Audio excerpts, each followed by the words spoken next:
According to progress, I'm going to make you host, then I'm leaving, Lloyd. Yep. So thank you very much, Andrew. So we are starting week 86 of our Indigenous Global Unity Summit, the IGU Summit events that we are having every Thursday morning. I do like to start these events by acknowledging those who came before us on this land. So a land acknowledgement. We begin today by acknowledging that we walk upon the traditional territories of Indigenous peoples. We recognize their history, spirituality, culture, and stewardship of the land. We're grateful to all Indigenous groups for their commitment to protect the land and its resources. We are committed to reconciliation, partnership, and enhanced understanding. We acknowledge the land we are meeting on here in the Greater Toronto Area is the traditional territory of many nations, including the Mississaugas of the Credit, the Wendat, the Chippewa, the Haudenosaunee, and the Anishinaabe peoples, and is now home to many diverse peoples. We also like to acknowledge the land we are on here is at the meeting place of two treaties, the lands of the Mississaugas of the Credit and those of the First Nations of the Williams Treaty. We thank them and other Indigenous peoples for sharing this land with us. We also acknowledge and recognize all of the world's Indigenous peoples as stewards of Mother Earth. So this morning is Thursday, 26th of January, 2023. Again, week 86 of the IGU Summit series. This is the fourth of our IGU Summit events for 2023. Our guest speaker today is intended to be Mr. Armstrong Ongara from UnityNet Kenya, from the Kahosa Regenerative Organic Agriculture Center in Kisii, Kenya. The title of his presentation, the Kahosa Kawale Cassava Project. I did invite Mr. Armstrong on, and he did at first acknowledge that yes, he will want to do this presentation. However, for the past more than 24 hours, I have been trying to connect with Mr. Ongara to have him confirm, but unfortunately at this time, I have not heard back from him. And looking at my screen, I see that he's not here yet. So if anybody does see the name of our guest speaker, Mr. Armstrong Ongara, coming on the line, please let me know. In the meantime, I will continue with our regular presentation as we have done before. So as I move forward, I do now like to show this, what we call living recalendar. So as I talk about the events coming up, I'll be showing the audience our UnityNet living calendar, which is something that I've been creating for the last few weeks based on the events that we did last year. So the living recalendar reflects our Drawdown Markham and UnityNet GTA plan for 2023. The calendar revolves around 4 key community engagement events in April, in June, in August, and in October. So the 4 events include the UNDRIP Day, which is intended to take place on Earth Day, Saturday, April 22nd. This is the event where we'll do a drumming ceremony at city halls with Indigenous peoples. This is also the day we engage with the students at local schools to start planning and building their own local youth peace gardens at their own local schools and in their communities and with the community partners. The second day being our Abraham Project Tree Planting Day, taking place on World Environment Day, Monday, June 5th. This is the day where we plant those trees of peace and reconciliation and raise the Indigenous unity flags in celebration and ceremony at those youth peace gardens that the young people in our local communities established with their local schools and the rest of the community members.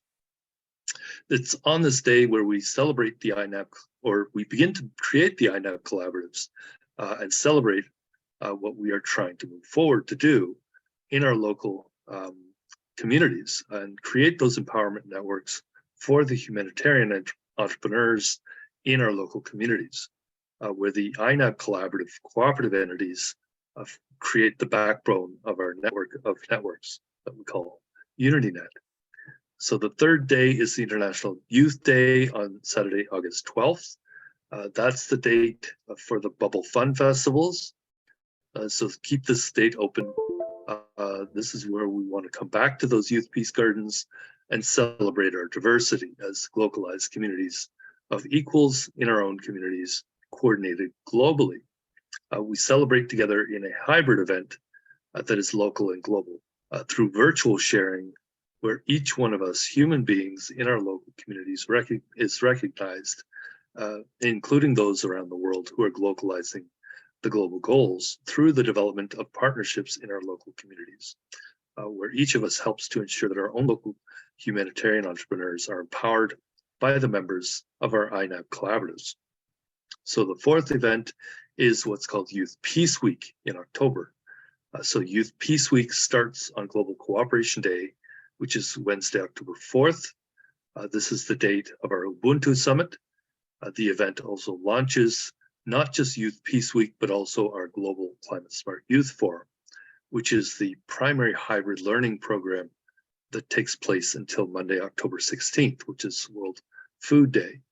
So it's during Youth Peace Week, which is nearly a fortnight, where we do some edutainment programs with both in-person events here in the city of Markham, here in the region of York, and from across Ontario and Canada, but especially from the Rouge and Don watersheds of the Great Lakes Basin of Turtle Island, done in partnership with the members of our own local communities, including the schools and the Indigenous people here in the Greater Toronto area.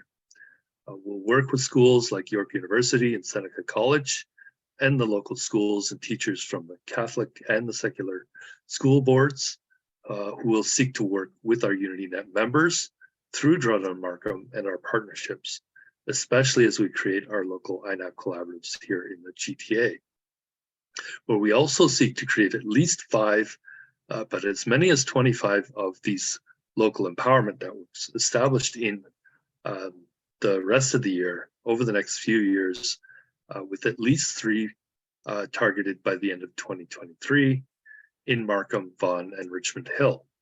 So the INAB Collaborative Cooperative Empowerment Networks for local young people and humanitarian entrepreneurs who are globalizing the global goals here in Markham and Greater Toronto, Ontario, Canada, here in the Great Lakes Basin of North America, Turtle Island. So join us through Drawdown Markham, the UnityNet GTA, Ontario, and Canada organizations. If you're living in another part of the country or in another country or on another continent, like in Africa or Asia, please join our UnityNet CTP program so we can coordinate our activities and partner with your own local community through each of our own local INAB collaborative teams. So one last thing that I wanted to mention is that just 2 days ago, on Tuesday, January 17th, as you can see in our calendar in orange, we had our first Drawdown Markham virtual event. Actually, this was a little bit more than a week ago, sorry. At that event, we did discuss establishing our PodNet GTA Enterprise Network, which will support the 25 INAB collaboratives that we intended to create here in the Greater Toronto area. As mentioned last week, here in Markham and the Greater Toronto area, we're doing everything through our INAB collaboratives, including demonstrating these regenerative gardens, forests, farms, and buildings, the kitchens, and the regenerative finance. And of course, we'll also be empowering our humanitarian entrepreneurs who are globalizing the global goals in each of our local communities. So please join us wherever you are in the world. So this is really the essence of the Global Unity Network, our network of networks, as we called it, which consists of the local and localized multi-stakeholder partnerships, or the interfaith neighborhood academic and business collaboratives who are changing the paradigm of development globally, one local community at a time.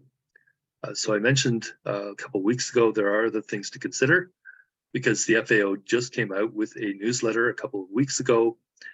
I noted that the 2023 is the International Year of Millets.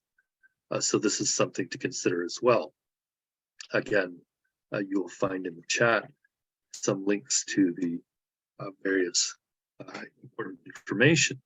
So COP15 was also mentioned in that newsletter, especially adoption of the Kunming Montreal Global biodiversity framework, which again you can find in the chat.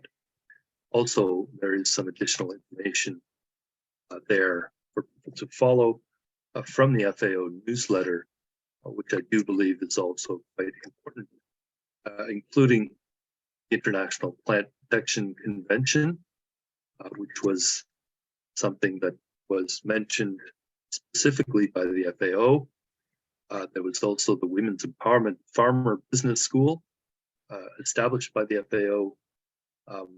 Their statistical yearbook, the assessment of agricultural plastics and sustainability around them and the use of them, along with the status of digital agriculture in 47 sub-Saharan African countries.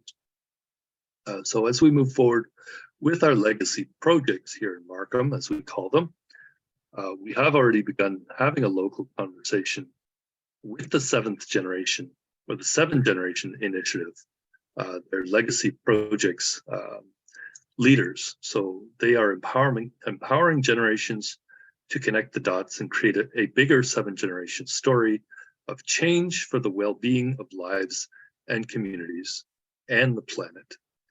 So again, we'll find in the chat some additional information about that organization, the 7th Generation Initiative. And we hope soon also to have a conversation with the founders and the leaders of the Maple Leaf Center for Action on Food Security, which collaborates with other organizations and individuals to advance food security. So they are working across civil society and the public and private sectors, and their goal is to reduce food insecurity by 50% by 2030. So they're raising the profile of this social issue, advocating for critical policies and investing in programs required to drive sustainable change, where the center supports programs that advance the capacity of people and communities to achieve sustainable food security and have the potential to be replicated or scaled to increase their impact. They support actions that further learning, networking, and measurement to assess program impact and advance knowledge sharing. So again, in the chat, you'll find a link to their website along with their Facebook and email. So in January, just a few days ago, we wanted to celebrate one important date that people should know of. That this past Tuesday, January 24th, was the International Day of Education, where that holiday is something that we would like to be able to celebrate throughout our network as well. You will find additional information in the chat. We're also still planning to have a discussion primarily with Sir Bailey from Youth Build Charter .org and Michael Rendler from the C4 group, our climate smart community construction collaborative, where we hope to also talk with people like Lynn Crandall and Marcella Olivia and Isaac Sebakije about the next Earth Fest, which is also in planning, and where we hope to also co-host this hybrid event with our UnityNet, GTA, and PodNet partners and all of the Wikipod collaborators, where we hope that this event will also help spark the imagination of young people, teachers and their parents and elders who are working with young people at the schools, especially those here in Markham, York Region, and the Greater Toronto area, who can be empowered to take action through the Global Sister Schools program, starting with the planting of the youth peace gardens, and where we're also hoping to work in close collaboration with all the members of UnityNet Ontario and Canada, including the co-founder of the Indigenous Global Unity Network, Mr. Michael Scher, who would like to begin having a conversation about practical reconciliation, starting with the development of a curriculum related to his Indigenous Unity flag. Specifically, we want to establish a legacy education project that we'd like to do in solidarity with Indigenous peoples, and possibly also with Scouts Canada and Europe, and hopefully with more partners like Rotary International, as they seek to implement an Indigenous Unity badge for the young people who are participating in their programs, where we can partner with local schools, especially schools of the arts and schools of architecture, each in our own local communities across the network of networks, where we can host a series of virtual and in-person charrettes to help Michael and the Scouts come up with a curriculum, hopefully over the next few months, where the curriculum would help young people to understand that every country has their own Indigenous peoples, and that we must become compassionate members of a global society of humans as an essential part of a process of real reconciliation. I'll follow this up with an email to key members of our network who may wish to be involved in this process, including the members of the Unity Learning Network and the Global Sister Schools program, and others who may wish to contribute to this process and efforts. Also coming up in less than a month in February is World Interfaith Harmony Week, starting on February 1st until February 7th. So actually in about a few days, World Interfaith Harmony Week from February 1st to 7th falls in the first week of February of every year. The World Interfaith Harmony Week was started in 2010 by His Majesty King Abdullah II and His Royal Highness Prince Ghazi bin Muhammad of Jordan. The goal of the week-long celebration is to promote harmony between citizens of the world, regardless of their faith. And World Interfaith Harmony Week was established to create and promote harmony between all peoples, regardless of their faith. So you will find additional information about that along with links. Also coming up is World Wetlands Day on next Thursday, February 2nd, the date of our next IGU Summit.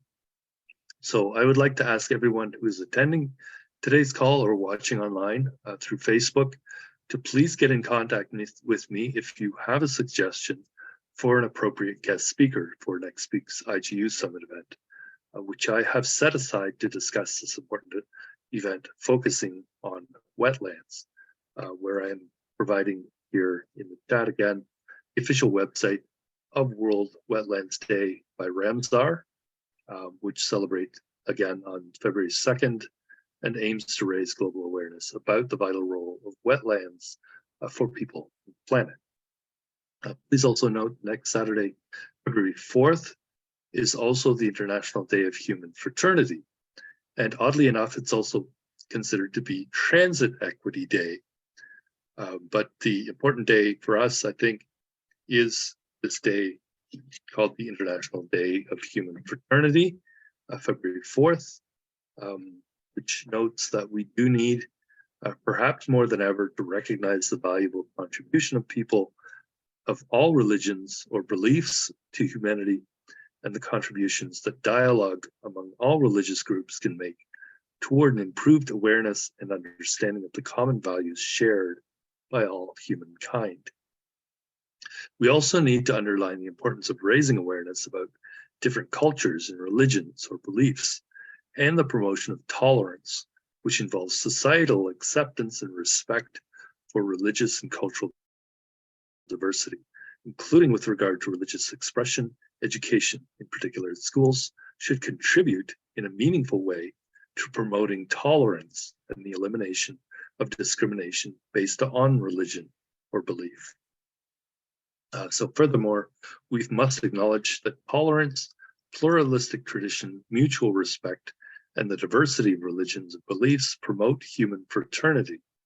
Thus, it's important we encourage activities aimed at promoting interreligious and intercultural dialogue in order to enhance peace and social stability, respect for diversity and mutual respect, and to create at global level and also at the regional, national, and local levels an environment conducive to peace and mutual understanding. So within that frame, the General Assembly of the UN took note of all international, regional, national, and local initiatives in this regard. They had a meeting between Pope Francis and Grand Imam Al-Azhar, AHIABGA-TV, on 4th February 2019 in Abu Dhabi. So this was actually the result, the meeting that resulted in the signing of the document called the Human Fraternity for World Peace and Living Together. this is actually one of the documents that we are celebrating as we have our different events, especially on World Environment Day and on World Cooperation Day as well, doing our tree planting. And so in the chat, you'll find additional information about this important event coming up on the 4th of February. You'll also find information about the document on human fraternity for world peace and living together.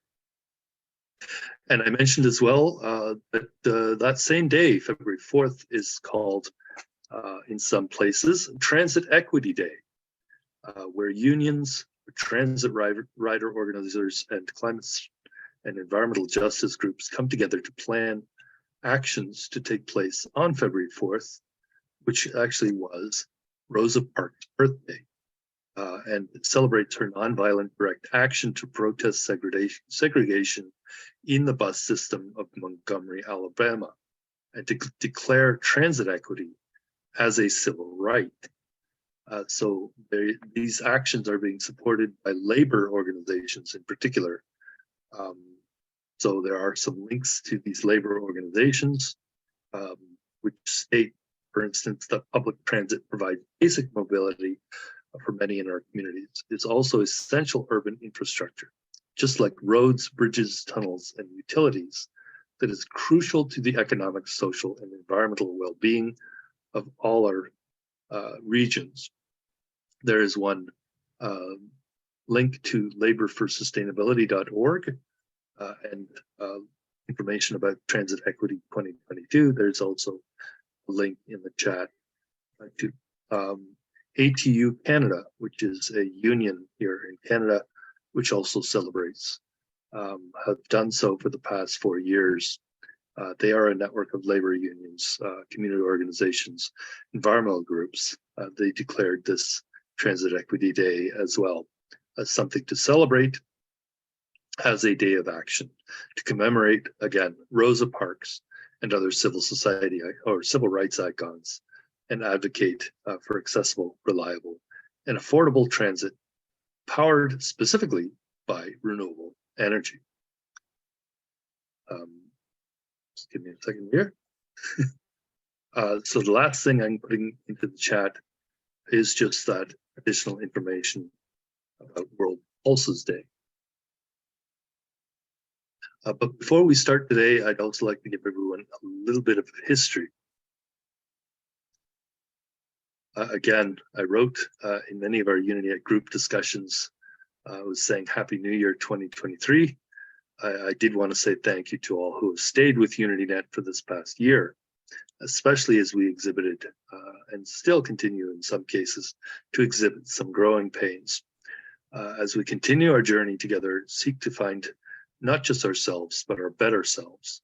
Or as one lady said during a recent HHC Clubhouse discussion, in 2023, I will be seeking to be the best me. I'd like again to mention where UnityNet started, because it did all begin with the Mother Earth Watering the Fields Humanity Just Stop Music Showcase, which you will find additional information about this campaign in the chat. I also noted in the chat groups recently, especially on WhatsApp, that we want to let 2023 be the year where humanity is able to truly begin the process of breaking out of the shackles of colonialism, which is as much of a mindset as it is anything else. Although, of course, there's still the force element to it, which is still on display in places like Ukraine, unfortunately.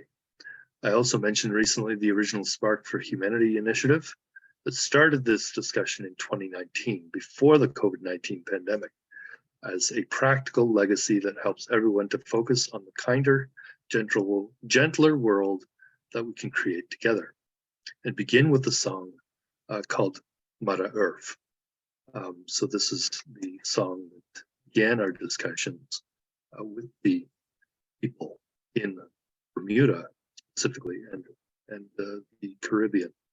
We're also noted that we can begin to establish a global network of peace communities, peace villages, and peace cities by starting to plant these youth peace gardens. Again, you'll find some appropriate links in the chat to the peace gardens and UnityNet Smart Cities network. I also included in a WhatsApp post earlier this year a few other videos for people to watch, including the ones that I'm sharing in the chat, like the one from Omar Essa called One Love, which was our theme song for the original Global Unity pandemic, as we called it, at that time in 2019 and especially 2020.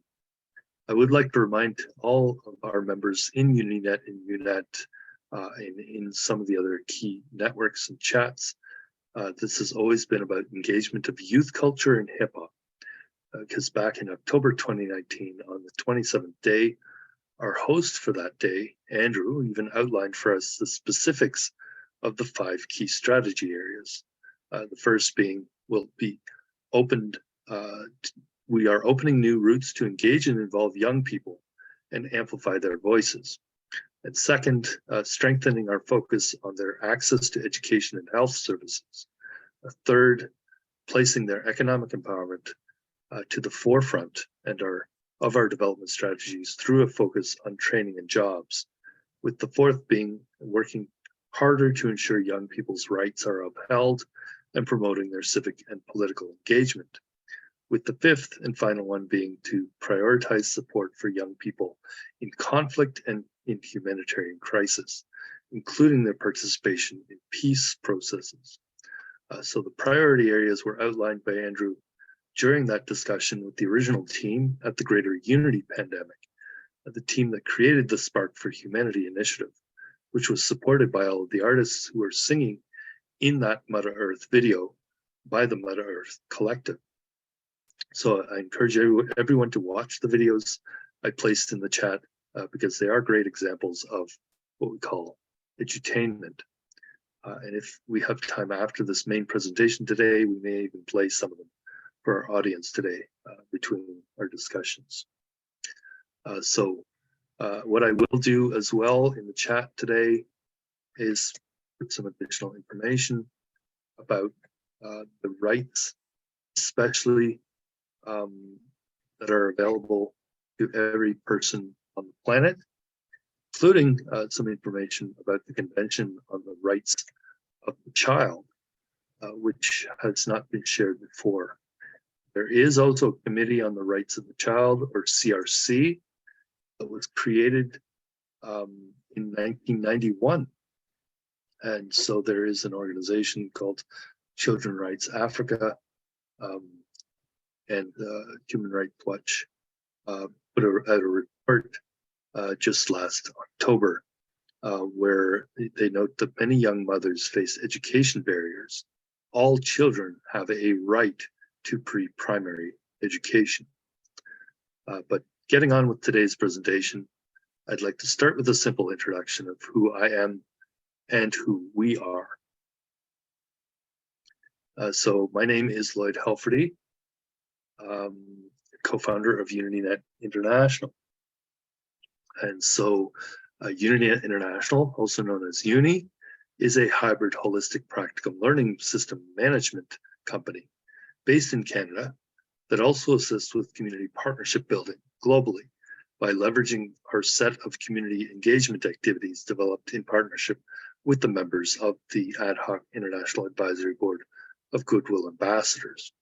I'm also the Chief Ecosystem Director, Program Development Director, and Sustainable Society Consultant for Energime University, headquartered in Manhattan, New York. I'm also located in the city of Markham in the Don River watershed, German Mills Creek specifically, as a sub-watershed which drains into Lake Ontario, the lowest and the last of the North American Great Lakes in the Greater Toronto area, here in Southern Ontario, Canada, in North America, or Turtle Island. So Energime University is a private 501(c)(3) nonprofit company in New York, a member of the UN Global Compact, a UN academic impact member and partner. We're a virtual university created to help empower global populations reestablish a sustainable balance with their local environments.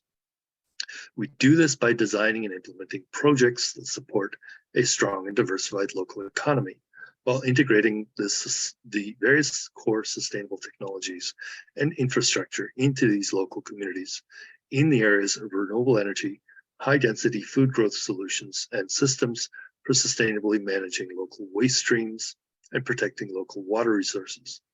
We are supported by over 375 companies whose products and technologies we employ. So importantly, AHIABGA University does support local education and training in the construction, deployment, and maintenance of all the various integrated solutions for achieving closed-loop systems that in turn support self-sufficient, sustainable communities. So today, I do also like to go into more details about what it is that AHIABGA University expects to happen as we begin to assist with projects in local communities, anywhere in the world where people might wish to actually do them. I wanted and reminded our audience that AHIABGA University is a charitable organization, a 501(c)(3) nonprofit. As such, we do not and legally cannot profit from our projects, aside from covering the costs of operating and hiring the people we need to create the projects with our local project partners and globally. We are not looking to compensate anyone for land or for an opportunity to help them create a community project that in the end they will own. We can help to provide the facility construction support and of course the education and training expertise, along with the project development support that will allow your community members and local entrepreneurs to create the solutions required, whether it's here in Canada or in Africa or anywhere else in the world. We do not, however, intend to pay for that opportunity. We also help our partners find money for their own local projects if you are willing to put up the land and find some of the financing on your own end as well. As of this moment, we know of no other organizations or efforts other than some international agencies that we are aware of that will come in and gift such an effort to a school or a community or a country outright. And we will know, want everybody to know that UN financing goes through the governments. It is top down, tends to be corrupted in too many ways. But there needs to be buy-in and material participation on the part of the partner for any charitable organizations and philanthropic entities to contribute to completing the funding and implementation of local projects. This is particularly true if the project is designed for a school or other private organization and it's not direct funding to a government of your country. Our work also includes partnership with the UNDP, and we are getting and participating the participation of the countries directly. We're also able to look for matching funding in the US where AHIABGA University is incorporated, especially from groups that are interested in supporting such projects. But if the entities don't see material buy-in from the partners entering into this partnership in places like Africa or Asia or Indigenous communities, they will have no interest in funding such an effort. The mindset they have is if the partner isn't willing to contribute to a local solution, they must not be committed to the project. So everyone we work with puts up the land, and after all, they will own the local projects that when they are completed. So we will not and will not pay our partners for something our partners will ultimately own themselves. And so we're here to help provide all the project direction and implementation expertise for these essential projects. We're committed to seeing them done all over the world, but we need partners who are at least equally committed to the success of these local projects in their own local communities. So the benefit of the AHIABGA University programs is that any community that builds them will have a local training center that will regularly graduate the next generation of high-tech farmers.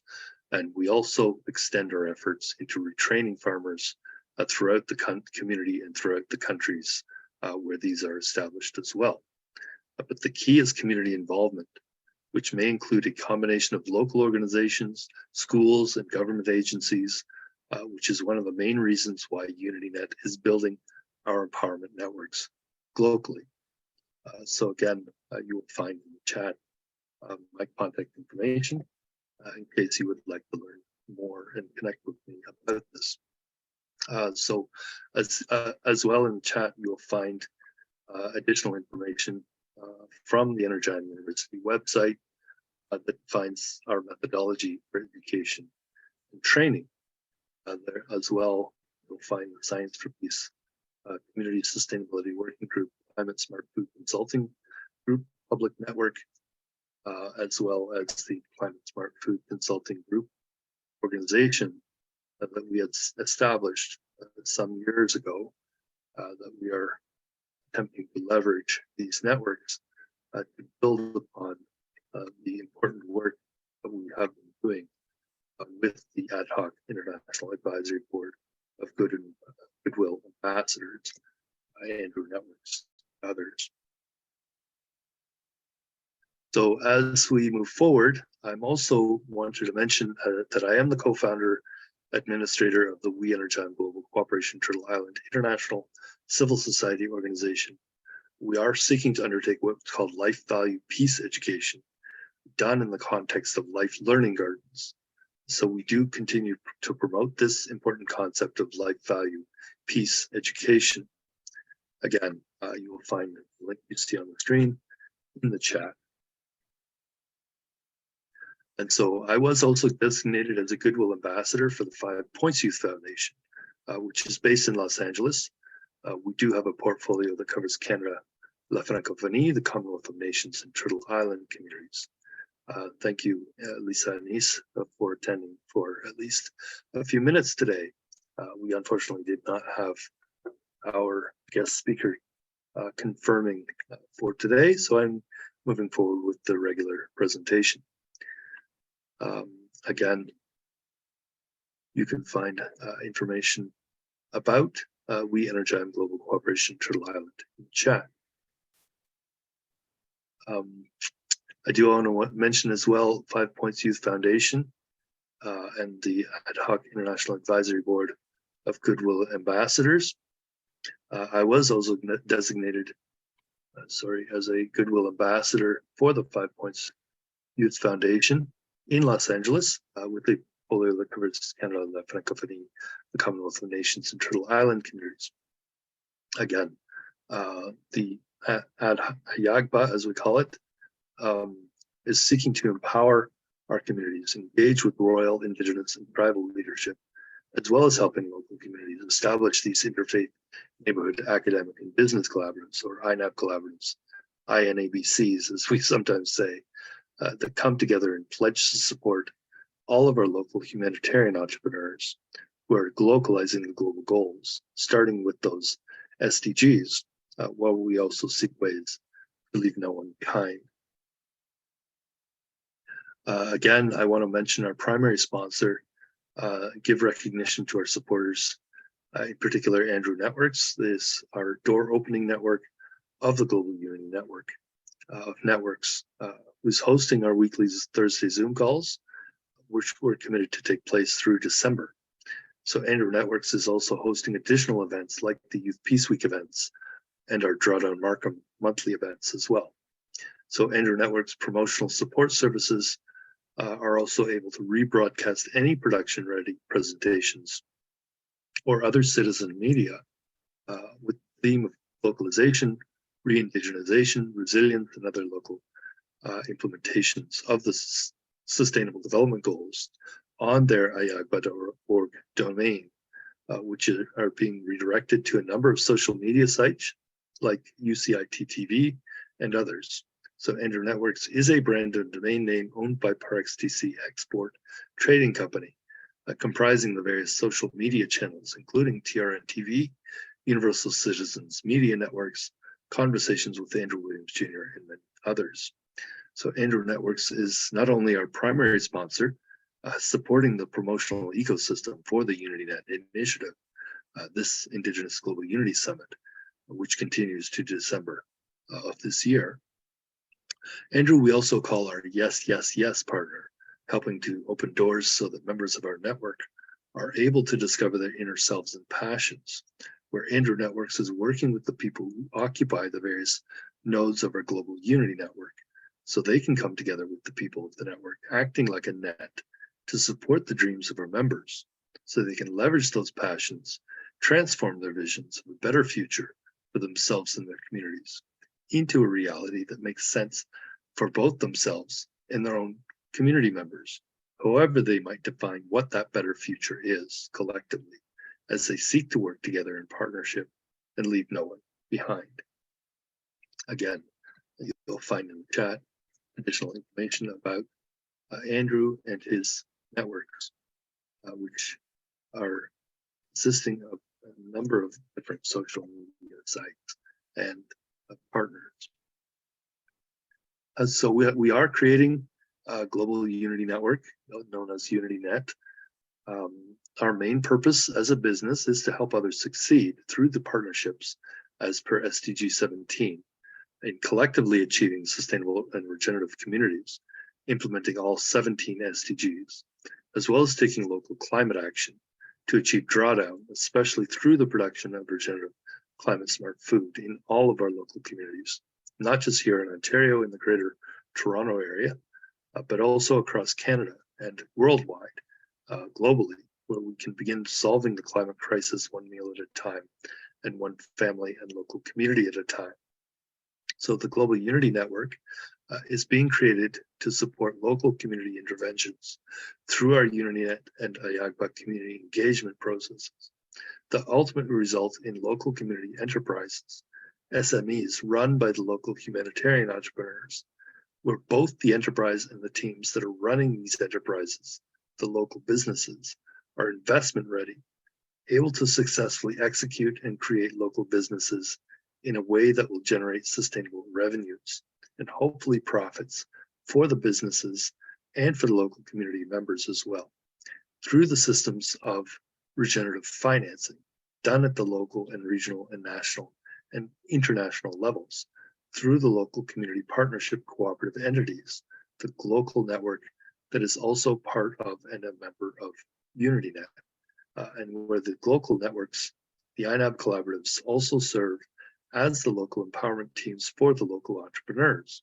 so they can achieve business success in their own local community and or regionally and or even nationally or internationally as they grow their business, selling the various regenerative goods and services that they produce that also benefit their community, benefit humanity, and benefit all our relations, Mother Nature, by helping to achieve these global goals, the SDGs, regeneratively, through the activities of their community-based cooperative business and their localized enterprises. So our philosophy is that only we ourselves can help ourselves, because our job in life is not to sit back and watch the show. Our job is to conceive the story, write the script, produce it, direct it, and star in it. So we need to be the best we can, inspire others, shine our brightest as well. It is our responsibility to be knowledgeable and confident in what we do, because it is what we create and what we produce and sell that matters. So as professional development coach Tom Harris said recently, the best and fastest way to learn something is to teach it. Do not wait until you know all about it or have mastered what you wish to share before you begin to share it. The world needs more of what you wish to learn more of. So don't worry so much about what you don't know. Worry about what you don't do. You are depriving people of your knowledge and wisdom while you are waiting to become an expert. So I would like to mention as well the Youth Peace Gardens Network, very important node of our network, with the message of UnityNet involving a change in the paradigm of dialogue. So always remembering that we are fighting with peace and not for it, which means using higher consciousness and achieving our objectives. We're not fighting a war with each other to save the planet. We're making peace with the planet to save ourselves. This is a strategy being called the Gaia's Guitar strategy, allowing us to create a shared consciousness with peacemaking that is more contagious than fear and war. The message will be centered around the 4 elements and symbols of peace that we wish to incorporate into every local community of UnityNet. These include youth peace gardens established in the local communities, and these have a tree of peace and reconciliation planted in the garden, an Indigenous unity flag in a location nearby to the garden, a peace pole erected in a conspicuous location with high foot traffic within or next to the garden. So these are the symbols of the UnityNet Peace Garden Network, which also includes the community Unity Garden Learning Centers, which will allow us to create these sacred spaces in all of our local communities, which can be mapped onto our UnityNet sacred sites and watershed map, where these are symbolic of the community of humanity coming together in peace, reconciliation, and forgiveness, and for the restoration of our relationship with Mother Earth and each other, because this is the only way that we'll be able to ensure that all of humanity and all our relations will be able to survive in the climate of the future. Again, in the chat, you'll find links to the UnityNet Youth Peace Gardens Network. Again, I want to mention UnityNet International. I am the co-founder of the Global Unity Network, UnityNet, which is being established by UnityNet International, which helped to create UnityNet Africa and Diaspora and all of the other global groups in Asia and the Americas and Europe. So we're working as a network of people and organizations who are supporting the AHIABGA UnityNet process of localization of the global goals, currently the SDGs, and the global transition to a globalized, productive, compassionate, collaborative, regenerative economy that leaves no one behind. We're creating a global empowerment network of professionals in regenerative development to support all of our members, including the female and feminist humanitarian entrepreneurs who are helping to implement the various local regenerative climate smart solutions that are required to achieve a productive, compassionate, collaborative, regenerative economy that leaves no one behind. So our humanitarian entrepreneurship that we do is defined as a social enterprise that focuses on the delivery of the various solutions to achieving the Sustainable Development Goals or the global goals locally. UnityNet has a mandate to educate our youth so that they know how to build this regenerative climate smart infrastructure in all their local communities. So our role at UnityNet is to establish the hybrid infrastructure that's necessary for delivering the learning programs, those education and training that provides all the local humanitarian entrepreneurs with the appropriate knowledge, tools, and processes that they need to help implement the global goals, currently, of course, the SDGs, locally within their own communities, with the overarching goal of leaving no one behind. So it's important to note the existing social media we're using, those WhatsApp and Facebook and LinkedIn groups that we're using now are a placeholder. We want to build this global unity network and launch it. So we'll eventually get all the people on the social media, all the companies, all the nodes of our network onto this Interchange for Peace, VCN, where they'll be able to gain access to the many tools and services that are available there, where they can much more easily collaborate in order to locally implement all these globally coordinated real-world events, projects, enterprises, and infrastructure. And so one of the key goals for 2023 will be to begin getting our members, starting with the key stakeholders and members of UnityNet support networks, our administrators, onto this Interchange for Peace VCN, which will likely first be hosted on the Easy Expo platform as a key element of our network of networks, the virtual metaverse trading spaces for virtual, global, and regional trade shows.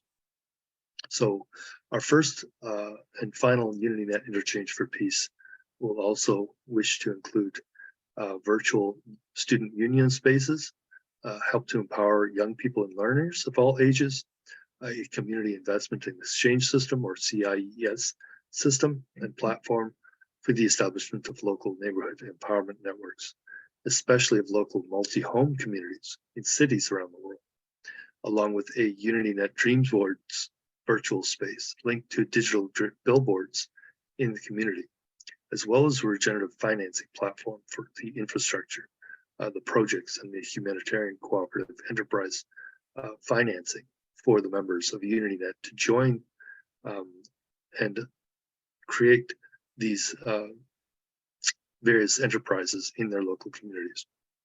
So UnityNet International does plan to eventually bring all of our components together, all of these 4 things, onto this Interchange for Peace VCN eventually. This includes programs from Energym University, the Sustainable Development Association, or Association du Développement Durable, the E7 Architecture Studio, and Carbon Shot Earth. So again, you'll find a little bit of additional information about the Global Unity Business Group and what we are doing in the chat. I do want to mention as well the Global Unity Network, also created to showcase global cooperation for the implementation of the local regenerative solutions to achieving the global goals, starting with, again, those 17 SDGs.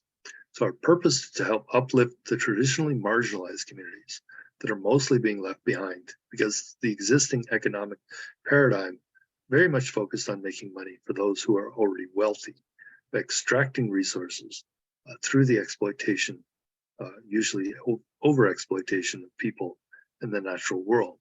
And the majority of people on Earth are being mostly ignored by our existing highly competitive economy. So our focus is thus on the billions of people who exist, or rather subsist, on the economic sidelines, where we intend to start our work by helping local communities deliver these local regenerative and climate smart enterprise solutions that people and communities in some of the least developed countries, communities, and local economies require in order to thrive.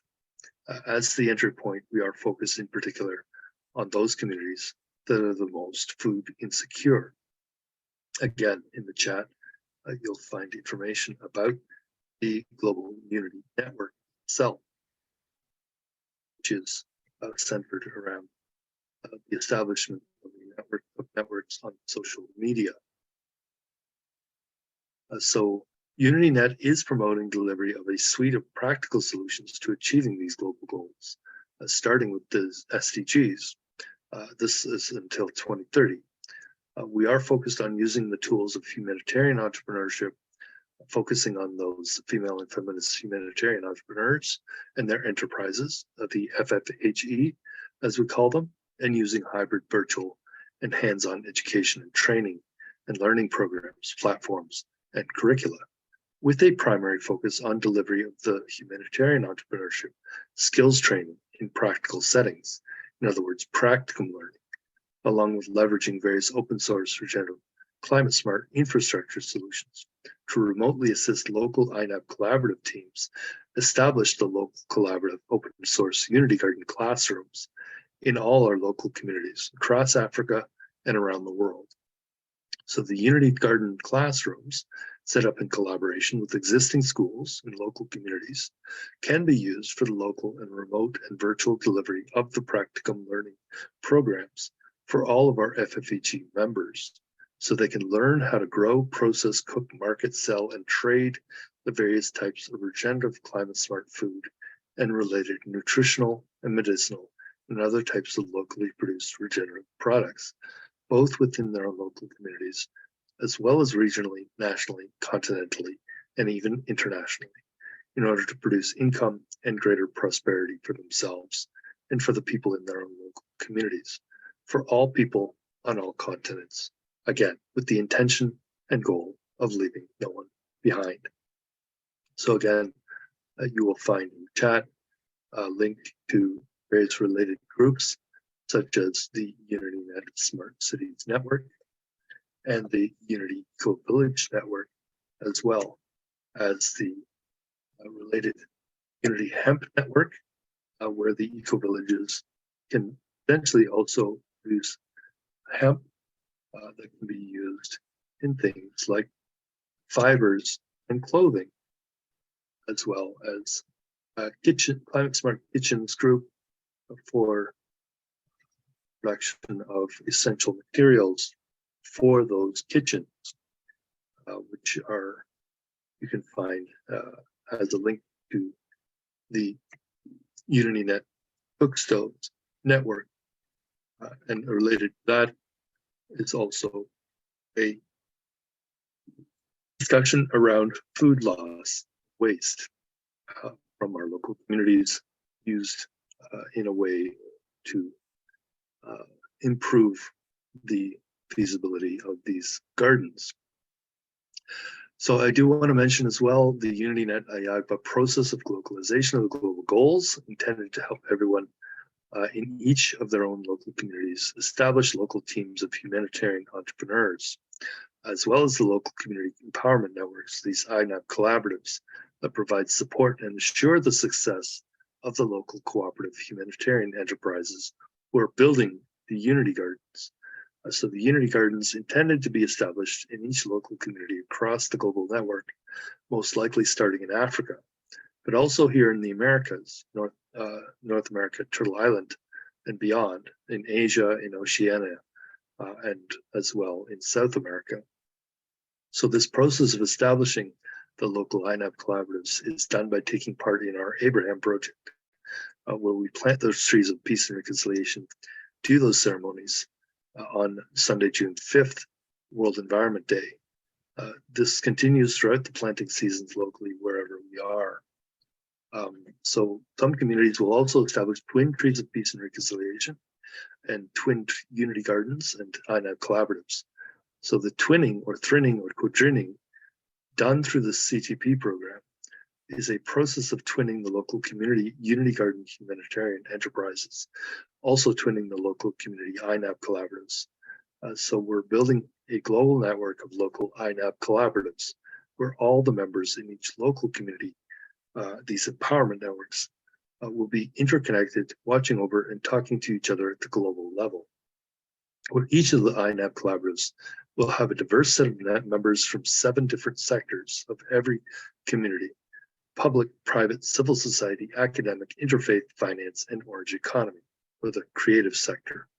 And all the members will also be watching, promoting, and helping each other, supporting the local female and feminist humanitarian entrepreneurs in all of the local communities, will be empowered by all of the members of the Global Unity Network, where all activities are also intended to be transparent to all members of the global network, including all members of the local INAB collaboratives, will also be accountable to and for the success of the local collaborative Unity Garden humanitarian enterprise in each of their own local communities. So again, in the chat, you'll find additional information, for instance, UnityNet Biochar, our climate smart farming network, the new plant-based climate smart food network discussion, which now includes a Facebook and LinkedIn group, which unfortunately I haven't put back in the chat yet, but that exists. Contact me if you wish to learn more. The Unity Tourism for SDGs network as well relates to this. So I want to talk about the INAB collaboratives. They are established at the local level. We are leveraging our unique process of community engagement done initially through the planting of those trees of peace and reconciliation, the tree planting, as well as the flag raising ceremonies done at those youth peace gardens, followed by ongoing community engagement, interaction through the regularly scheduled events throughout the year, including coordinated bubble fun festivals and sports and dancing and arts, done in collaboration with the local INAB collaborative members. The CTP program, of course, I mentioned, for twinning community activities like community organized tree planting or local regenerative and public community infrastructure development projects and events. So there's the T-Diplomacy Initiative, the in-person community conversations on topics like peace, regeneration, reconciliation, and forgiveness, along with the Dream Boards Initiative, done in collaboration with the C4 group members and others. There's also identification and engagement of local talent, artists and creative people in the orange economy for the purpose of promoting and showcasing their talent, and especially as they promote their art through the globalization of the global goals and the achievement of a productive, compassionate, collaborative, regenerative economy that leaves no one behind, especially during any one of our periodic sunlight spectacle and other edutainment events that may be done throughout the year. So along with any other programs or activities that may be developed in the context of the Climate Smart Gardens forests delivered by FBSC, the Climate Smart Kitchens delivered by Kindred Spirits or Kindred Kitchens, the Wheel of Life Farms delivered by an organization called EPWT in Vietnam, and the CSAF centers, also known as Spark Learning Centers or Climate Smart Learning Centers by PodNet. So again, in the chat, you'll find additional information about tree abuse and reconciliation, tree planting, the Arts Network, the Bubble Fun Festivals Network, the Bubble Fun Sports Network, and the coordinated network of supporters through the Global Unity Pandemic Group, which is where all of this started, as I noted at the beginning. I do want to mention as well that Bubble Fun Festivals are events that were first proposed by members of PodNet, the cooperative network organization based in Iceland and represented by Mr. Aubrey Zeng from the Pyropod company here in Canada. I do also mention our CTP program, the twinning. We have a number of networks as well as the Tea Diplomacy Initiative. We have both the chat group and the WhatsApp and Facebook groups, as well as the Dream Boards network, where we eventually hope to have many of these visualizations displayed in our local communities. So in 2023, we do want to also have international representation at something called the Grandmothers Bubble Fun Multicultural Festival that we'd like to do here in the city of Markham as well. So the Bubble Fun Festival would take place in August, sometime between the International Day of Indigenous Peoples on August 9th and the World Humanitarian Day on August 19th, and as close to International Youth Day, August 12th, as possible. This year, actually, the 12th falls on a weekend, so we can do that. I need to do a lot of planning ahead, including fundraising, which will be starting this discussion fairly soon. I'll also be having discussions with the members of Drawdown Markham and our partners through our Community Climate Action Hub, our collaborative exchange program as well. We also want to be talking to members of Hollywood North, begin creating youth empowerment music, helping to carry our UnityNet message about things like localization of the global goals as a way to create a globalized, productive, compassionate, collaborative, regenerative economy that leaves no one behind in all of our local communities, with this concept being represented by the term Ubuntu. We'd like to create a campaign in support of the implementation of UNDRIP as well, locally, in each and every community. The campaign would be taken into all of our local communities and society as a whole by helping to bring cultural education back into the schools. The event would also be hosted by the Global Partnership for Regenerative Development.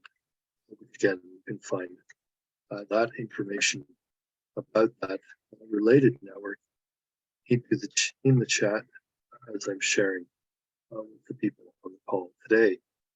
There's also, related to that, the UnityNet Sister Schools Working Group supporting the Sister Schools program, as well as our Drawdown Markham Community Climate Action Hub, Collaborative Exchange Program, and the Drawdown Markham Business Network, which we are also creating here in the city of Markham.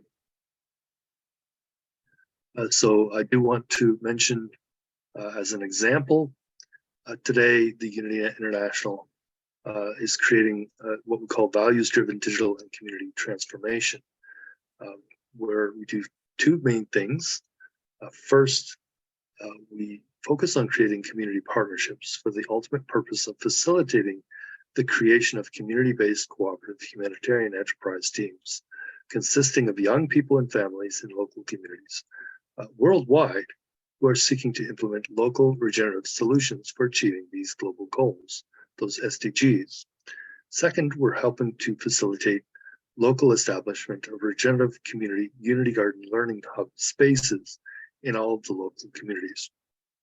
So the community unity gardens and unity hub spaces are places for educating and training young people and families in all of these local communities to become localized, regenerative, climate smart, humanitarian food producers and entrepreneurs who will be delivering local solutions for food and climate and peace and social justice using the latest in controlled environment regenerative production solutions that can be integrated into any type of community, whether urban or suburban or rural, along with leveraging a number of different digitally integrated social and business tools that facilitate collaboration within local communities as well as globally, along with facilitating local income generation for the local community members of our network so they can become more resilient, begin to adapt to the changing global climate that is also affecting their own local watersheds, and give them the ability to produce abundance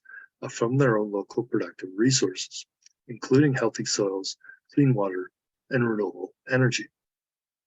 I'd like to get into the nitty-gritty of what you see on the screen, what we're planning to do here in the local community of Markham as we establish the Global Unity Network moving forward. We'll use the example of the city of Markham, give an overview of the structure of our network of networks. So our UnityNet partnership model, based on developing partnerships across 7 different sectors of local communities, 8 partners in total, including local Indigenous peoples. But the international exchanges will be mostly led by the schools, universities, colleges, and school boards, working as the partnership between the educators via our Global Sister Schools program, but not exclusively. The types of exchanges that we'd like to do can include between, for instance, healthcare practitioners or emergency managers like paramedics, fire, security, police, all of which are part of the public sector governance, along with various others as necessary as per local consideration and needs, including partners in the other sectors like business, interfaith, civil society, finance, and orange economy, both within the settler and Indigenous communities worldwide, as per local development pathways and institutions available in the local community. The model we have is called an Interfaith Neighborhood Academic and Business Collaborative, or INAB Collaborative, and is based on the HEPTA Matrix Partnership Model developed by Drawdown Markham that you see on the screen, where each local INAB Collaborative comes together as a co-op and a member of our Global Partnership for Regenerative Development to empower the local humanitarian entrepreneurs who are delivering the local solutions for achieving a localized, productive, compassionate, collaborative, regenerative economy that leaves no one behind. So here I give an example of a HEPTA Matrix partnership that could be created in the city of Markham here in York Region in the Greater Toronto area, based on the existing local institutional entities. I have given the example of the following partners, including the city of Markham as the governance partner, which includes all emergency management partners like hospitals and emergency services like fire and ambulance and other cities maintenance services. The Markham Board of Trade as the business partner, which will hopefully include most of the local SMEs and other local businesses, possibly including some multinational corporations and local members of the UN Global Compact. The York Region District and Catholic School Boards, along with York University and Seneca College, who both have campuses in the city of Markham, are key academic partners of the INAB Collaborative.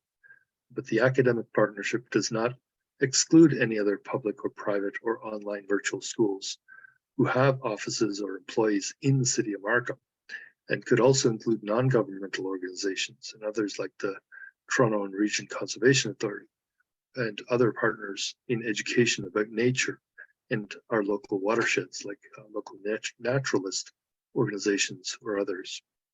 So the Markham Interchurch Committee for Affordable Housing, or MICA, is an example of the interfaith partner in Markham. The Rotary Club of Markham Sunrise, one of a couple, the other being the Rotary Club of Markham Unionville, along with the Lions Club, the YMCA, Scouts Canada, and even the Air Cadet Service of Canada, are examples of civil society partners Well, we do expect that our primary partner will be Rotary International via the Rotary Ontario District 770, which includes 55 Rotary clubs in Southern Ontario and nearly 2,000 members. We hope that PACE and our Meridian credit unions, along with the Big Five banks with major offices in Markham, will become some of the finance partners of the INAB Collaborative. We'll also join our UnityNet finance network as we begin to deploy the regenerative finance systems throughout our network in communities that have established their own local INAB Collaborative cooperatives, which would be the primary way of financing, would flow down to the local community organizations that are establishing those cooperative enterprises, implementing the regenerative infrastructure, and executing the UnityNet community engagement events and interventions. And where finally the Markham Arts Council is an example of the Orange Economy partner of the HEPTA Matrix partnership model. This is not the end, because we could have at least as many partners from local Indigenous communities, which includes the same 5 or 6 nations that we state in our land acknowledgement. These include representation from the Mississaugas of the Credit, the Wendat, the Chippewa, the Haudenosaunee, and the Anishinaabe peoples, where this partnership with Indigenous peoples is represented on the page by the heart in the center of our partnership matrix, the critical 8th partner of the INAB collaboratives, as stewards of Mother Nature, as stewards of Mother Earth, that are critical to our future and human survival for the next 7 generations into the future. So again, I am putting some additional information about our local partners, the ones that we want to bring into this local INAB collaborative co-op, and their links into the chat for those who wish to interact with us through Drawdown Markham and UnityNet GTA. So I want to mention the INAB collaboratives as the co-op. When we bring these partners together during our tree planting and flag raising and other community ceremonies and activities, including formally commemorating and celebrating the establishment of those youth peace gardens on any one of the dates that we have planned in our UnityNet living room calendar, we'll ask that all of these organizations and institutions that have been invited to these events participate and form and join a local INAB collaborative cooperative business association. So the mandate of the INAB collaborative is simple. Do your best to empower any and all local female and feminist humanitarian entrepreneurs, ensure they succeed in their local cooperative enterprise. Start with the establishment of a local community unity garden, learning center, or a community hub, which will deliver the various goods and services, including the local regenerative and climate smart foods that ensure that we can implement solutions and ensure that the global goals are locally implemented, starting again with the SDGs in ways that leave no one behind. What is shown on the screen here is just one example of an INAB collaborative cooperative empowerment network that is known as the City of Markham, York Region, a Greater Toronto area in the Great Lakes watershed north of Lake Ontario. But of course, that's but one of 25. We actually have 25 municipalities in the Greater Toronto area, each one of which can have an INAB collaborative, where right now we have a placeholder for Markham and Mississauga, and where I would like to aim to have at least 5 INAB collaboratives in the Greater Toronto area by the end of 2023, as shown on this page, with the others most likely to be established in the cities of Vaughan, Richmond Hill, and Toronto, which may actually have many local INAB collaboratives, possibly coinciding with at least the 4 major watersheds in the city, like the Humber Rouge watershed in the west, and Mimico and Etobicoke rivers, the Don River watershed in the heart of Toronto, the Highland and Rouge River watersheds in the east, along with a part of Petticoat River watersheds. There are 20 more municipalities besides those, thus 20 more possible INAB collaboratives that we can create in the Greater Toronto area. So my hope and wish is that every one of the 9 municipalities of the region of York starting, of course, with Markham, Vaughan, and Richmond Hill, as mentioned, but also Newmarket, Aurora, East Gwillimbury, Georgina, King, and Richard Stouffville will also participate. Again, in the chat, you will find a pretty bit of information about the municipalities of the Greater Toronto Area. I do want to mention as well, as we move my presentation forward, to talk about our UnityNet International Plan for 2023, which again, as I noted in the calendar, revolves around those 4 community engagement events in April, June, August, and October. So those include, again, UNDRIP Day, Earth Day, April 22nd. This was proposed by Mitch Gold, including a drumming ceremony at City Halls across the Greater Toronto Area in as many municipalities as we can arrange, hopefully done at a minimum at Markham City Hall, Vaughan City Hall, Mississauga City Hall, and Toronto City Hall, perhaps a few others. At this event, we hope to begin working with local students and teachers at various local schools and have those young people from those schools announce, plan, and establish these youth peace gardens in all our communities across the Greater Toronto Area. And then starting at their own schools or in public or private properties in each of their own local communities. This leads us to the second event on World Environment Day on June 5th, where we do our Abraham Project, our Tree of Peace and Reconciliation tree planting, and the flag raising ceremonies, like we did last year in Mississauga, Ontario, in the west of downtown Toronto, in a park just north of Lake Ontario, and at a dance studio whose owner is a member of SID UNESCO. This year, we hope to have some sponsorship, plant in multiple locations across the GTA, in our parks and in our schools and on private properties of the various UN Global Compact members and those organizations, especially in order to formally establish those youth peace gardens in as many as 25 local regional municipalities in the Greater Toronto Area. So we hope to do these ceremonies with not only the students and the teachers at the schools, but also with local Rotary Club and their members and local chapters of the Chambers of Commerce and local interfaith organizations and local dance groups, local NGOs, and various other types of community organizations like the Scouts and the YMCA and the Lions Club and the 4-H Club and the Boys and Girls Club, and hopefully more. This will be when we also get pledges from all those in attendance that will commit to establishing a local INAP collaborative as a registered multi-stakeholder cooperative organization in their own local community in order to empower the young people to engage and learn about and implement all these various localized regenerative climate smart infrastructure and humanitarian entrepreneurship solutions here in our own local communities here in Canada.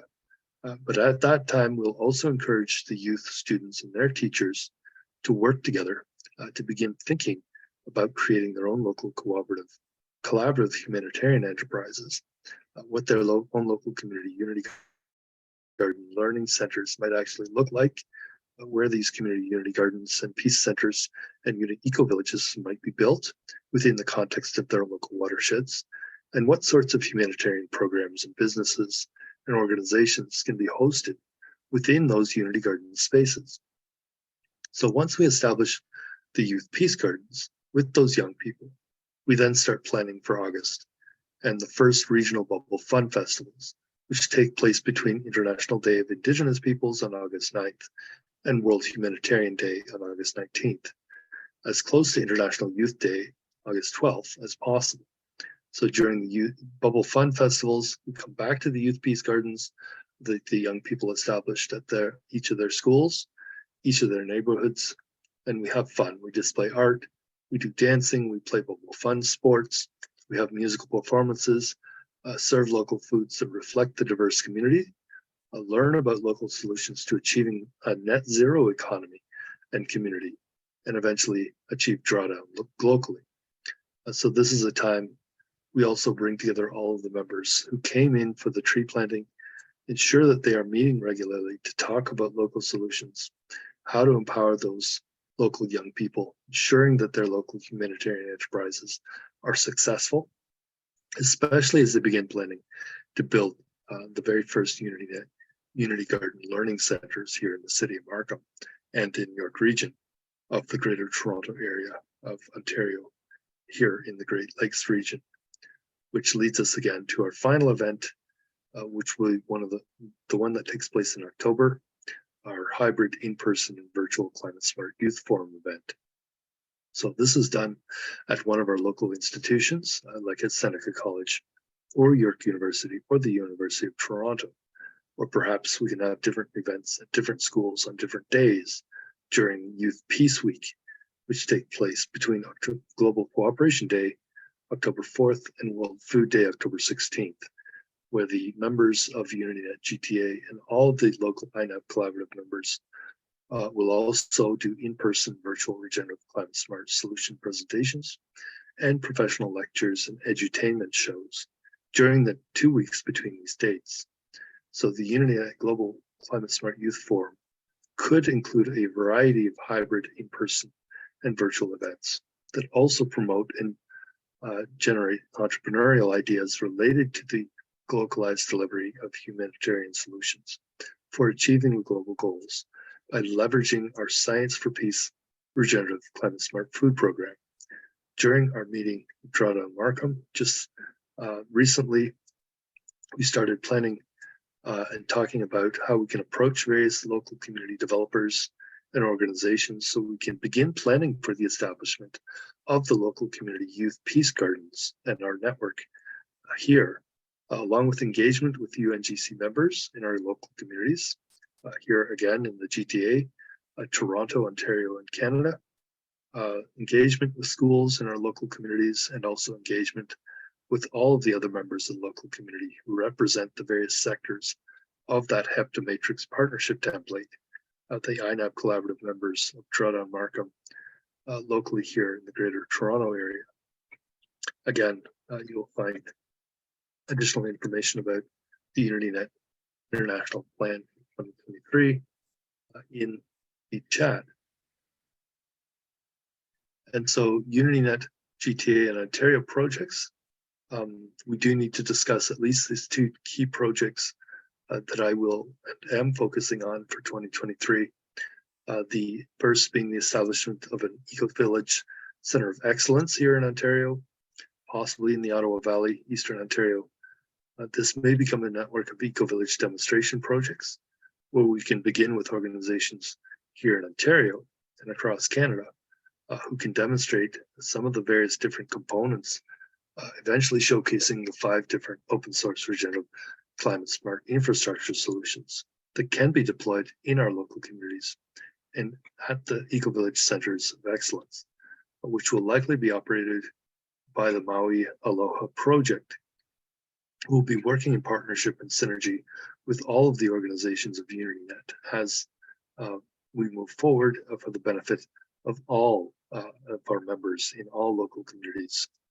The second project is related to the creation of a Markham, York Region, and GTA INAP collaborative, which can support the 407 Transitway corridor projects, those 16 possible future projects that York Region may establish across York Region and the GTA from east to west along the Highway 7 407 transit corridor, where York Regional member Jim Jones was just re-elected on his 5th term in office, and he wants to establish commercial vertical farming demonstration projects in each one of those transit hubs across the GTA, where the INAP collaboratives also support all of the local schools in the region and beyond who join this Global Sister Schools program, where I want to also stress that each of those local gardens and projects and events that we do can be twinned with a garden project or event that can also be done anywhere else in the world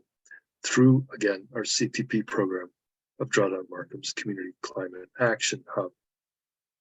So again, you will find in the chat some additional information about the plan for 2023 and especially the CTP program, and in particular, what we call the reverse CTP program, which we call the program From Africa to the World. If Africa is moving forward with planting food forests, as an example, across Africa, we would like to be able to do the same here in Canada. And so I do want to remind, as we close up our session today, the UnityNet initiative is not led by the governments, not led by the schools. It is led by the members of the multi-stakeholder partnerships, those local INAP collaboratives that are intended to be created with all local stakeholders in each local community. Each of the stakeholders will have a voice at the table about how the local community projects move forward in each of the local communities, where the local projects led by the local women and girls, along with the men who support them, us feminists. So the most important thing that we do in UnityNet is to help people establish the local INAP collaboratives, where UnityNet International will then help to bring all the members of the local INAP collaboratives globally that are created in these local communities into a single universal safe space on the web that we call the Interchange for Peace VCN. So this is the reason for our tree planting ceremonies, planting those trees of peace and reconciliation. And the reason we create the youth peace gardens with the trees of peace and reconciliation in them, and the Indigenous unity flags and the peace poems as well. This is all part of what we call the Abraham Project, now ongoing, continuously progressing forward. So the local INAP collaboratives are the centerpiece of the Global Unity Network, which is our network of networks that consists of those local INAP collaboratives working together to uplift and empower the local female and feminist humanitarian entrepreneurs who are globalizing the global goals. So remember as well that in each community, there are 8 different sectors representing families at the local level, where the realms of each sector include public, private, civil society, academic, interfaith, finance, and orange economy, the creative sector, along with the Indigenous communities, wherever we are, inclusive of the African diaspora. So the INAB collaboratives will be led by the women of the local community, working together with their feminist counterparts, us men. We will also work closely with the NGOs and the CSOs who are already on the ground. And with the community members, we'll know what is actually happening in the community and among the families who are living there.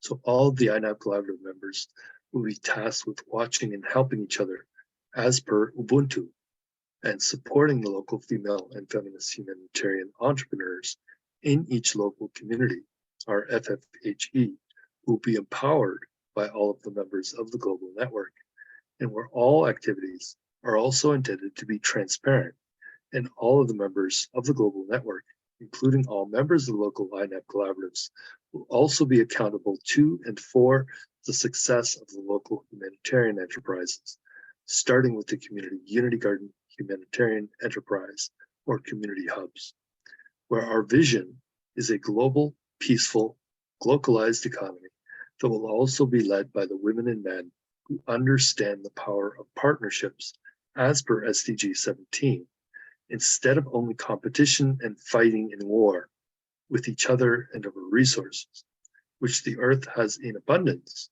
but we are still limited and not equally distributed on all continents and in each local community. So this is why fairness and access and equity matters as we seek to leave no one behind. So this concept is called redemptive capitalism. And again, you will find additional information in the chat. So one final note as well, before I conclude today's presentation, we are quite interested in remote communities, especially Indigenous roadless communities, including here in Canada, in terms of applying our UnityNet Unity Hub model, initially as pilot projects in Canada, possibly partnered with some similar projects in Africa or on other continents through this CTP program. So one potentially key organization that we at UnityNet International would like to partner with is the Voyager Aviation Corporation, a Canadian corporation that's also a UN Global Compact member. We do this because the pathways that we'd like to also discuss within UnityNet Canada here in Ontario and with our partners around the world includes topics like developing a regenerative ecotourism model that can be used by local communities anywhere worldwide, integrating the delivery of healthcare and holistic wellness services in remote and Indigenous communities, both in Canada and globally, and developing possible pathways to distributed carbon negative sustainable biofuels development to eventually replace fossil fuels, and that can help to provide income and empower local Indigenous and re-Indigenized communities, while also helping to advance biodiversity in these local watersheds where we live worldwide. But we have to remember that we absolutely need to show implementation and grassroots impact in our own local communities. It needs to happen locally wherever we are. So people in our local communities, the local citizens, can walk through it, touch it, feel it, smell it, and taste it. Use all of their senses to truly experience the solutions we are promoting and partnering with humanitarian enterprises to help deliver these local communities and solutions globally. As Armstrong Ongera at our UnityNet Kenya did say recently, he was supposed to be our guest speaker today. He said, that's what counts and triggers success. So he understood this. Unfortunately, he's not with us today. I am putting into the chat, however, some information about the dish with one spoon, which is an example of a so-called Inter-First Nations wampum-based treaty, which is guiding us here in Canada. So again, thank you, Patrick, and thank you, Malaika, for also coming on our call today. I do want everybody to remember that our role at UnityNet is to establish the local empowerment structures. So allowing local communities and their local community enterprises to establish these at-scale operations to achieve the global goals, like SDG 13 climate action, by empowering their local populations to support their entrepreneurs, those FFHE, who are running, managing those productive climate smart operations, hopefully profitably. This does conclude my presentation today. I'd like to open the floor to any discussion, questions, or other things that people may wish to say on this Thursday, January 26th.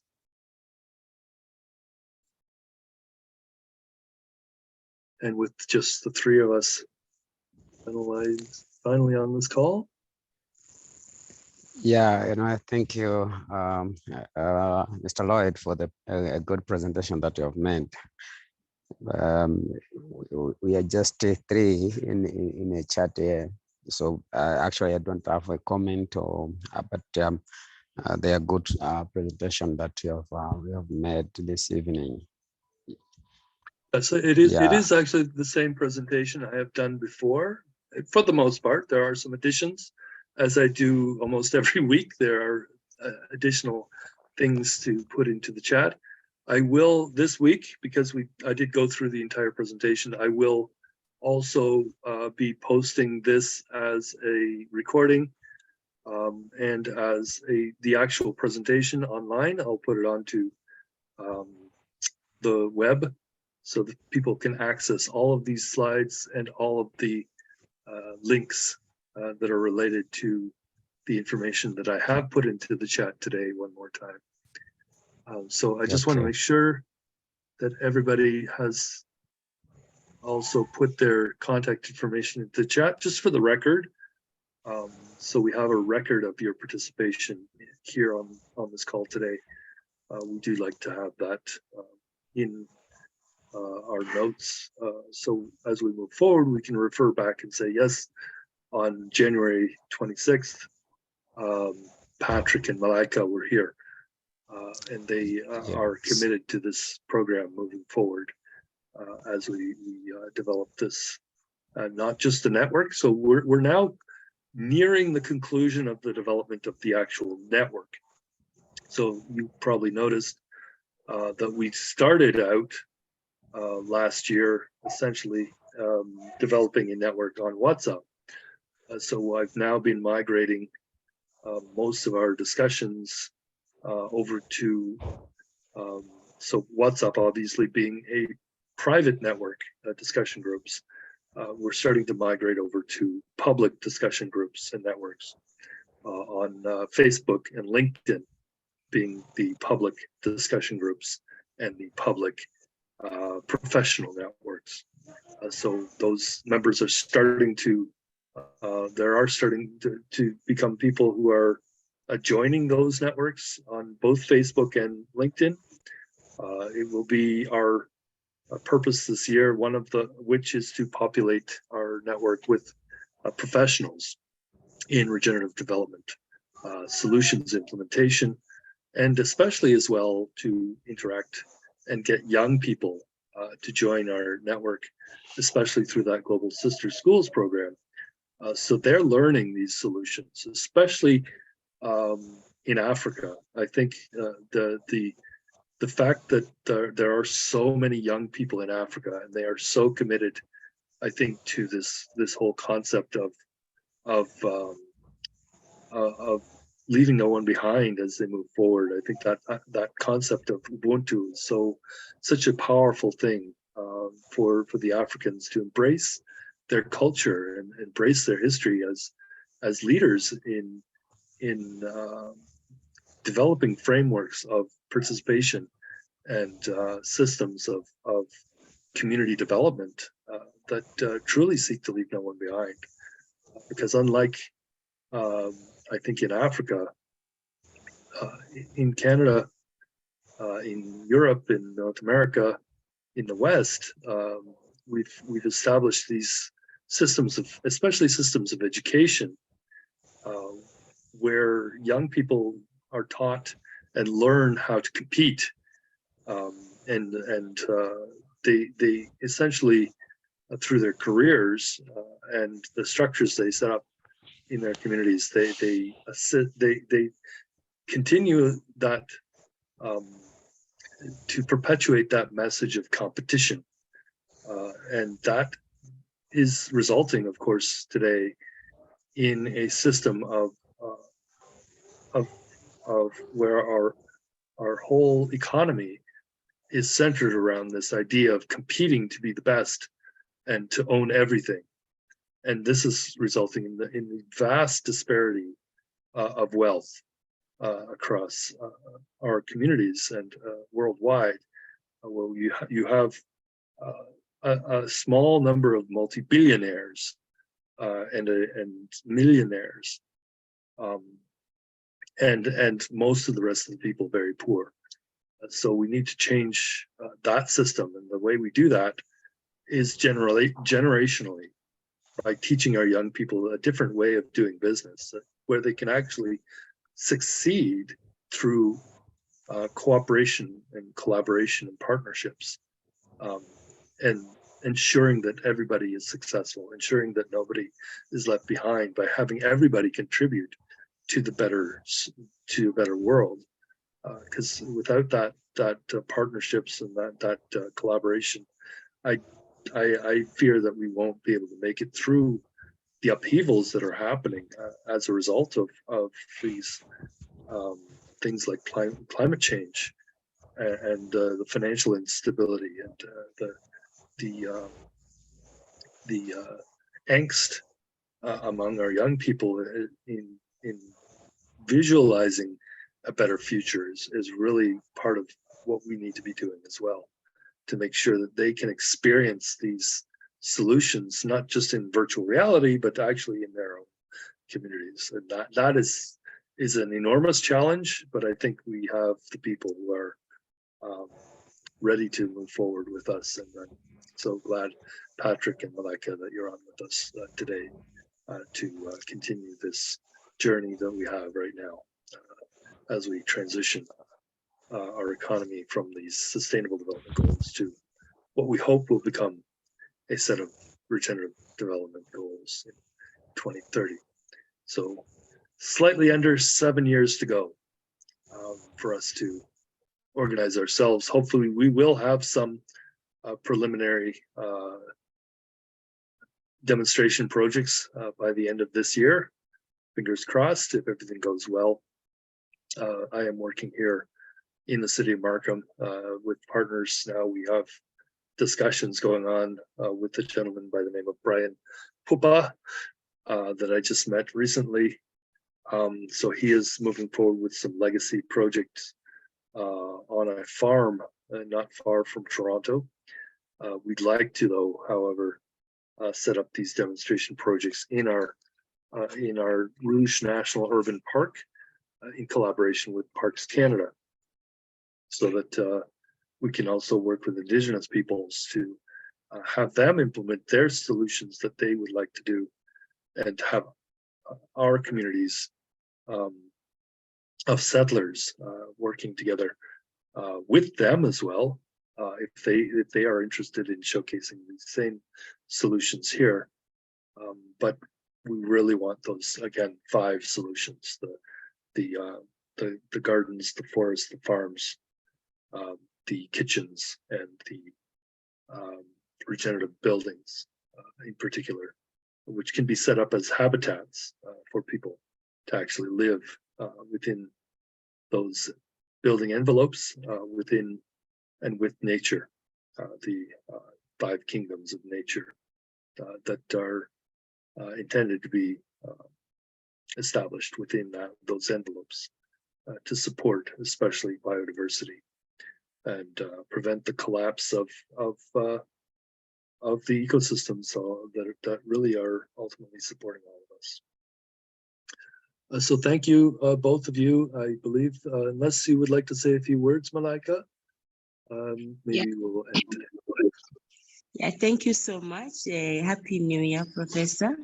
Happy New Year, our Malawi boss. We are grateful for this meeting, and I'm so honored. I'm stronger. I've been down with COVID, but I feel much better. And I really thank you so much, Professor, for the great presentation. I think our year has begun so good. And on a high note, we look forward to the implementation of the great ideas that you kept on sharing for the past 2 years.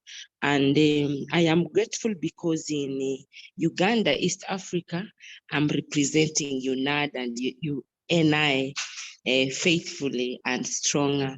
Otherwise, we really thank you for everything. Also, my pastor from Malawi, I also thank you for everything. And we believe our next Thursday meeting, that we shall have a bigger team connecting to this presentation. Thank you so much, Prophet.